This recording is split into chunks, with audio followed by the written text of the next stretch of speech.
enak wong lumuh potonganmu. Ya kaya ngono iku mau gak lapo-lapo mara duwe anak. Ayo ngomong enak. Malah bingung gue. Makanya sampean disuruh sholat dulu, capek-capek dulu, berpayah-payah dulu, ya puasa, ya zikir. Itu supaya nanti di surga betul-betul bisa merasakan kebahagiaan sempurna. Benar loh. Karena gini, masuk surga itu hak vetonya Allah.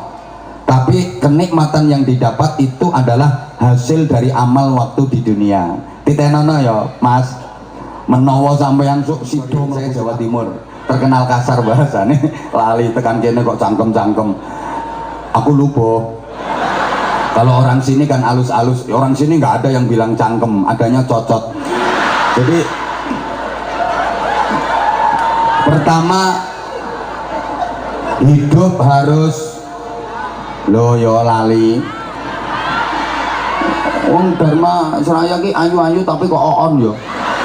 Hidup harus selamat. Ini kita tiap hari udah diingatkan. Siapa sih yang ingin celaka? Setiap kita pengen selamat, kapanpun, dimanapun, apapun aktivitas yang kita lakukan, kita pengen selamat. Betul? Di rumah pengen selamat, ayo nyaut. Di rumah pengen, di perjalanan pengen, di tempat kerja pengen, di tempat tidur pengen, lagi makan juga pengen. Coba lagi makan nggak selamat, esok kelek sak sendok-sendoknya, nggak selamat kok. Bahkan maaf, lagi ke toilet sedang BAB, bahasa Inggrisnya the singing, itu juga pengen selamat. Ayo sampean pas pertentangan BAB terus nggak selamat, isong brodol sak usus-ususnya. Semua kita pengen selamat. Maka setiap berjumpa dengan saudara seakidah, kita diperintah untuk saling mendoakan selamat dengan cara mengucap dan menjawab salam.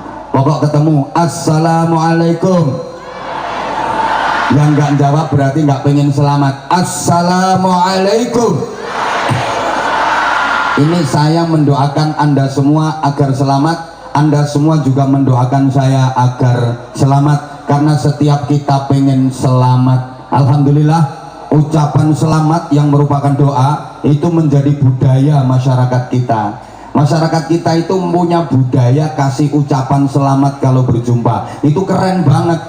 Ketemu di waktu pagi kasih ucapan selamat, ketemunya siang hari kasih ucapan selamat, ketemunya malam hari ucapannya seri.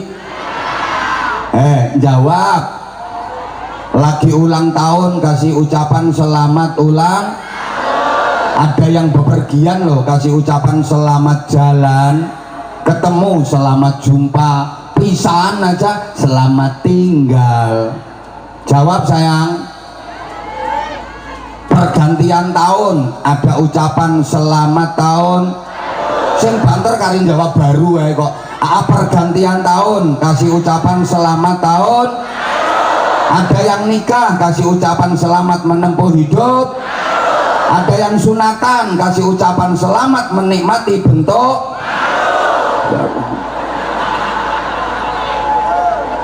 Ya semua pengen selamat kok. Sampai di kendaraan, di truk belakang banyak yang kasih tulisan utamakan selamat. Wong Jawa lho duwe anak lanang jenakno selamat. Nek Arab yo Abdus Salam, Salamun, Nur Salim. Nek wedok Salamah. Zamane modern ya Salma. Ana sing Silmi. Ya karena semua izin Pak Kapolsek, yang udah jenderal aja bisa nggak selamat, apalagi yang baru AKP. Seret. Sebelahnya tambah itu. Hati-hati loh, sekarang institusi Polri sedang bersih-bersih, nggak peduli di pundaknya udah jenderal, nggak bener sikat apa mana saya rengget ngono.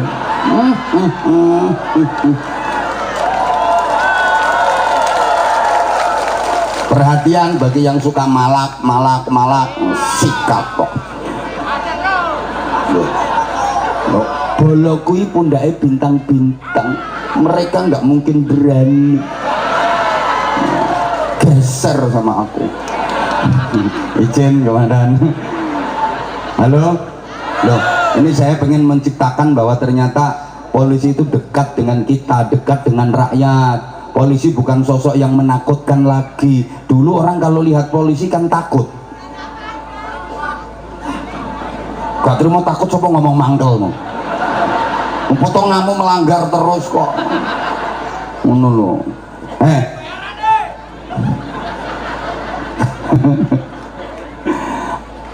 Banyak anak-anak kita yang bergaulnya tidak selamat.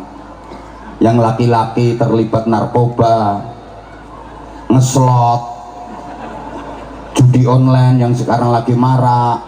Hati-hati, ada anak perempuan yang pergaulannya tidak selamat. Bahkan maaf-maaf, ada ustadz yang tidak selamat. Lo dikira kalau udah ustadz, ustadzah, kiai, bunyai dijamin selamat?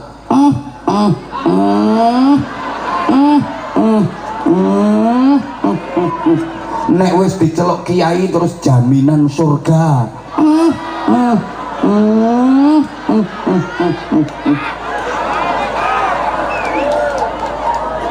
Justru malah kiai itu masuk surganya berat. Kalaupun bisa masuk surga belakangan, tuh berat itu yang kiai. Apa maneh dapuramu?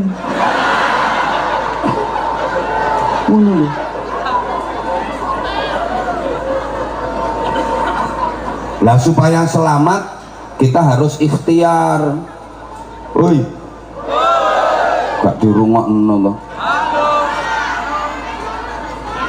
Ucapan kita harus menyelamatkan, perilaku kita harus menyelamatkan. Saya kasih contoh dari ucapan salamatul insan fi hifdzil lisan. Selamat tidaknya manusia tergantung bagaimana dia menjaga lesannya. Karena mulut santan binasa, karena mulut badan binasa. Hati-hati, ucapan kita akan berdampak pada nasib kita. Kita itu akan diperlakukan sesuai dengan ucapan. Kalau ucapan baik, kita diperlakukan baik. Kalau ucapan buruk, kita dapat perlakuan buruk. Coba ibu kalau gak percaya, ibu berdiri di tepi jalan, ada orang lewat, ibu kasih ucapan baik, pasti ibu dapat perlakuan baik. Begitu ada orang lewat, ibu kasih ucapan baik, hai, pasti ibu dapat ucapan hai juga. Ada yang lewat lagi, halo, ibu pun dapat ucapan halo juga. Ada turis lewat, ibu bilang good morning, dia akan kasih ucapan good morning too. Ada yang lewat lagi kasih ucapan yang baik, assalamualaikum. Ada yang lewat lagi kasih ucapan baik, assalamualaikum. Ada lagi yang lewat kasih ucapan assalamualaikum. Ada yang lewat lagi kasih ucapan assalamualaikum. Pasti ibu akan dapat perlakuan waalaikumsalam, waalaikumsalam, waalaikumsalam, waalaikumsalam. Ayo mas, sampeyan berdiri di tepi jalan, ada orang lewat, coba kasih ucapan picek. Nggak sampai 2 menit delosor sampeyan. Dan ucapan yang keluar dari lisan kita itu cerminan hati kita. Karena yang keluar dari mulut manusia itu ibarat yang keluar dari cucuknya ceret. Nggak tahu ceret? Ayo kaya wae bojomu iku ceret. Iso persis ceret. Sapa ngomong melungker-melungker? Oh cucuke melungker. Tekok. Ceret kalau dalam isinya teh dituang, disuntek dari cucuknya keluar sing banter sayang. Ceret kalau dalam isinya kopi disuntek dari cucuknya keluar. Kalau dalam isinya jahe disuntek dari cucuknya pasti keluar. Kalau dalam isinya susu disuntek dari cucuknya pasti keluar. Nah, kalau yang keluar susu pasti 2, susu itu pasti 2. Ya kalau 1 su monotok. Kalau 2, kalau 1, kalau 3, ya ngono.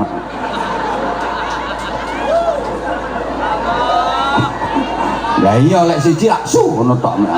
Makanya susu itu pasti 2. Oh saya tuh pernah ke kantin yuk, ditanya sama pelayannya kan pas perempuan, mas mau pesen apa? Susu mbak. Dia nanya, pakai es mas? Mesti mbak, susu pakai es, kalau nggak pakai es ya aku yang ngono. Ya kayak nasi bebek itu harus pakai B, nasi bebek, kalau nggak pakai B namanya nasi Orang itu kalau hatinya baik, yang keluar dari lisannya pasti baik. Ibu, misalnya ibu lagi bersin, yang keluar dari lisan yang dibaca apa ibu? Alhamdulillah. Itu karena tanda hati ibu baik. Tapi nggak semua orang bisa begitu. Bersin alhamdulillah enggak. Yang sebelah sana kadang-kadang bersin bukannya ngucap alhamdulillah, malah nama-nama makanan. Tahu, soto. Itu karena isi hatinya adalah departemen perbadokan. Ibu misalnya lagi jalan, enak-enak jalan, terantuk kesandung batu, cetek. Ibu baca apa bu? Astagfirullah, innalillah, ya Allah. Karena hati ibu baik. Tapi ada loh orang jalan kesandung itu bukannya ya Allah astagfirullah innalillah, malah binatang-binatang berkaki 4 yang keluar. Sopo muni asu mau. La haula wala quwwata illa billah. Wis tak samar-samarno binatang berkaki 4 pun asu jadi ketara kulino. Ini refleks. Maka ucapan kita harus ucapan yang menyelamatkan, perilaku kita harus perilaku yang menyelamatkan. Itu harus diikhtiari. Halo. Loh, kenapa harus usaha? Apa Allah nggak bisa bikin orang bahagia tanpa usaha? Bisa, Allah maha segalanya. Allah bisa bikin orang selamat, bikin orang bahagia tanpa usaha. Tapi kita tetap disuruh usaha. Tujuannya apa?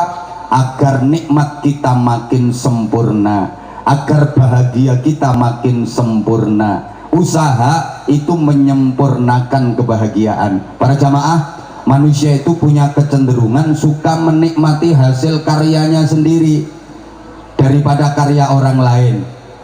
Halo? Bisa dilanjut? Tanpa usaha, diem aja. Terus mendapatkan sesuatu itu kurang menikmati, kurang membahagiakan.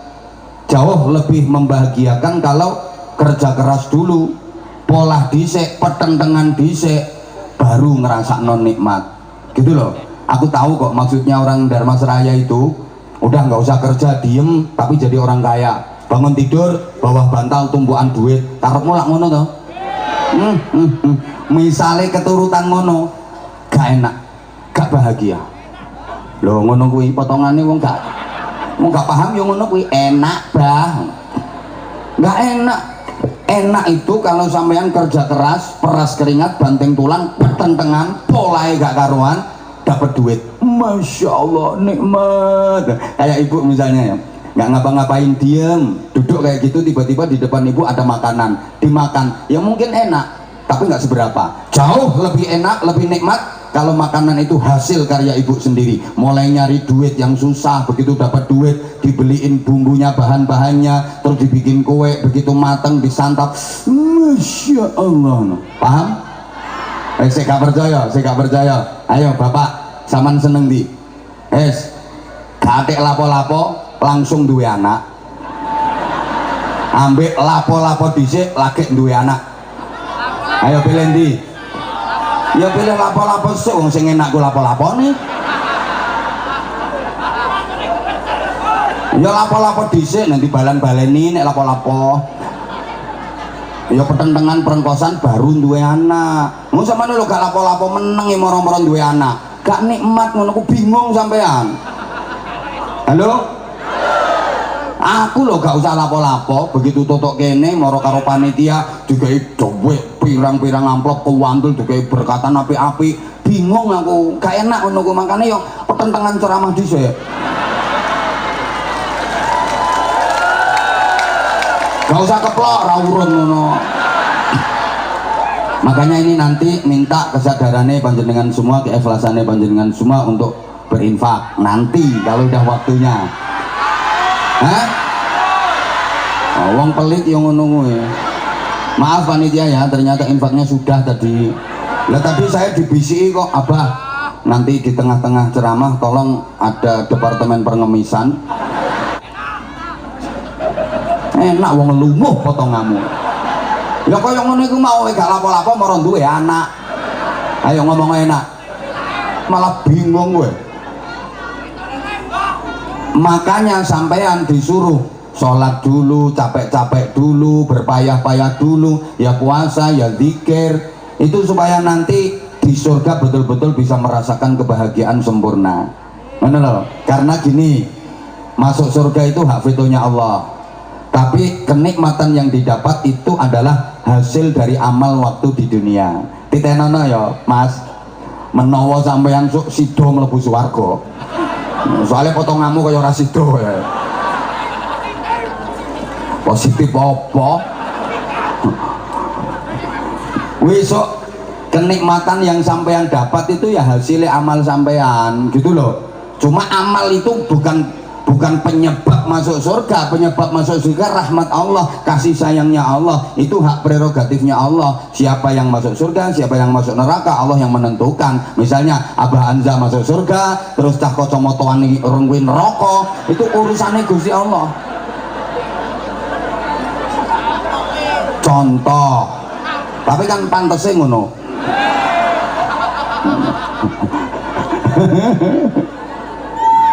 Satu, itu harus selamat. Dua, hidup harus sehat. Allahumma sholli ala Muhammad.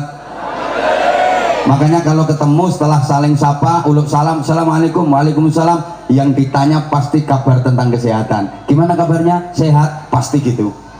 Yang ditanya juga alhamdulillah sehat.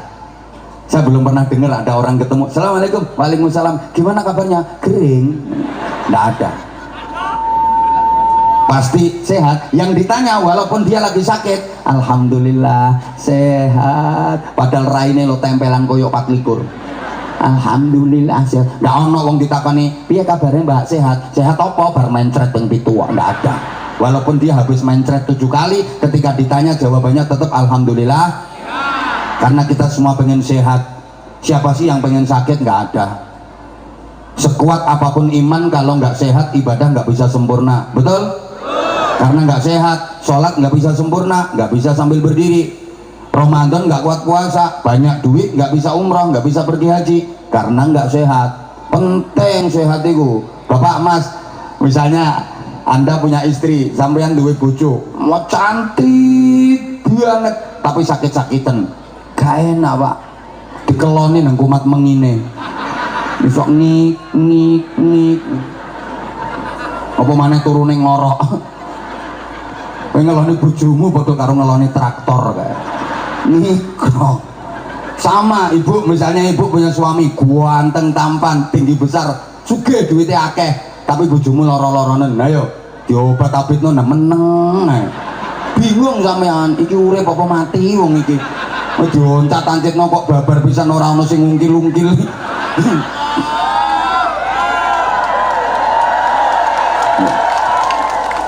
Penting sehat. Woi, dilanjut. Nah, sama sekalian, sehat itu meliputi 5 hal: fisik, psikis, sosial, kultural, dan spiritual. Ini yang sering dilupakan orang, spiritual. Padahal ini faktor terpenting penunjang kesehatan. Orang itu asal kebutuhan spiritual tercukupi dengan baik, sholatnya bener, zikirnya cukup, baca Qur'annya cukup, sedekahnya cukup, sama siapapun dia baik hubungannya, dijamin nggak bakal sakit-sakitan, dijamin sehat walafiat.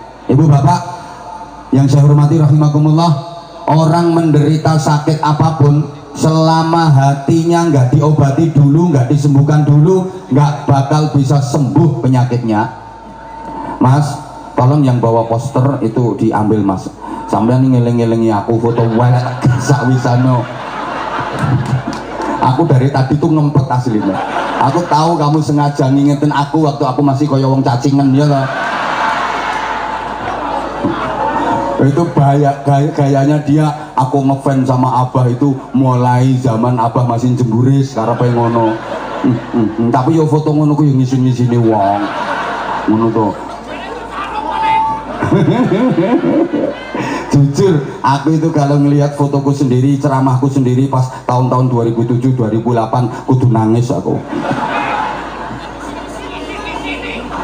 Sopo ngomong ngisin-ngisini. Kok tak sampluk salon lambemu. Kowe aja ngiling-ngiling no wong ah. Allahumma sholli ala Muhammad. Oke, kebutuhan spiritual tercukupi dengan baik, dijamin nggak bakal sakit-sakitan. Para jamaah, sehat itu ada dua ya, sehat jasmani, sehat ayo tuh nyaut, sehat lahir, sehat jasmani, sehat. Berarti penyakit juga ada dua, ada penyakit jasmani, ada penyakit. Nah, penyakit jasmani, penyakit zahir itu semua penyakit yang bisa dideteksi secara medis.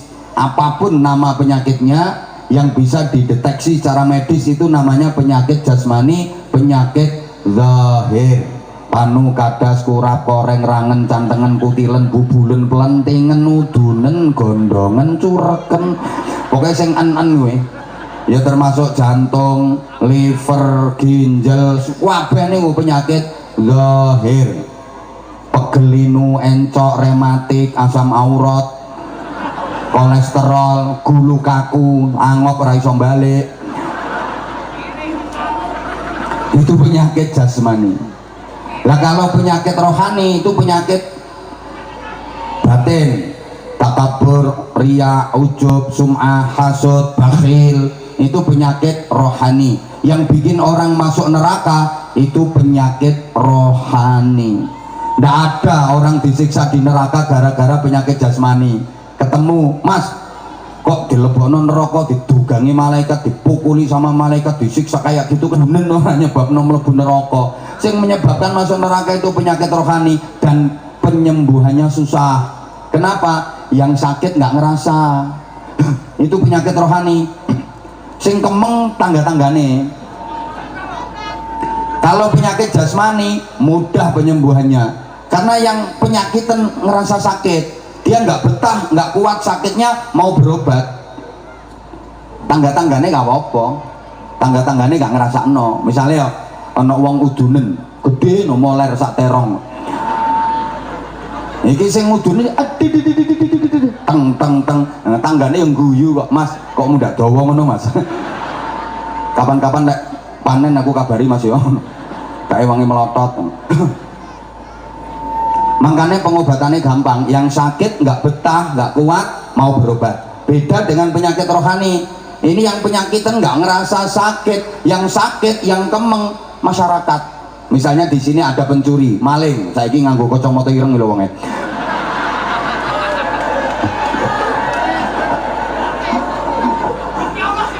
Lah kuwi wonge, bengok-bengok kuwi wonge. Ayo coba, yang susah malingnya apa masyarakat? Masyarakat yang susah, padahal yang penyakitan itu malingnya. Loh, maling itu penyakitan loh, ndak waras loh maling itu. Dia punya barang dicuri orang, pasti marah-marah. Loh, dia kok tega nyuri barangnya orang? Ndak waras itu. Kacamata ireng nang ngarep ya. Wong dia punya barang lo dicuri orang, dia nggak suka, dia marah-marah. Lo kok dia tega nyuri barangnya orang? Berarti nggak waras, bu. Bu, sampean nek dirasani wong mangkel napa mboten? Nah, sampean ya tahu ngrasani wong. Nah, berarti gak waras. Ya Allah, yang mana ya, ayo do gendeng. Gak waras itu penyakit batin. Ya Allah. Lah, penyakit, astagfirullahaladzim. Maaf ya, orang Dharma Seraya ini belum denger ya. Sekarang hitungannya tuh per menit. Jadi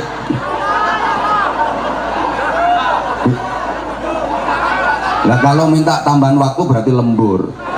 Nah, ada lemburannya. Udah, wes menang. Saya dikasih tahu sama dokter ahlinya, yang ahli kesehatan. Saya percaya. Oh, kalau urusan kesehatan yang ngomong dokter saya percaya.